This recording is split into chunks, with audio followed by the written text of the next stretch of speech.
समझा देता हूँ। मैं एक शब्द बोलूँगा आपको, उस शब्द को आपको फिट करना है कि ये किसके लिए जाता है। ठीक है। जैसे कि चतुर चालाक। चतुर चालाक शब्द किस पे जाता है? दिनेश लाल यादव जी, पवन सिंह जी, या फिर खेसारी लाल यादव, या फिर चिंटू और प्रदीप पांडे। चतुर चालाक खेसारी। ओके। जैसे एक होता है, एक शब्द है कि स्वीट कौन है इन चारों में? पवन जी खेसारी जी दोनों। पवन जी स्वीट है। हाँ।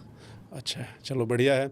अच्छा, जैसे आपकी भोजपुरी इंडस्ट्री को लेके आए दिन लोग, भोजपुरी में तो आपने काफ़ी काम किया है। हाँ, आपने बॉलीवुड में भी काम किया है कभी? नहीं, मैंने एक सहारा का सीरियल किया था शुरुआती दौर में। बॉलीवुड में मैंने कोई काम नहीं किया अभी। काफ़ी सालों से आप इंडस्ट्री में हैं? 10 साल। 10 सालों से। आपका कोई एक ऐसा दिन बताओ जिस दिन आपको बहुत गुस्सा आ रहा हो। कोई वाकया? ये पूछ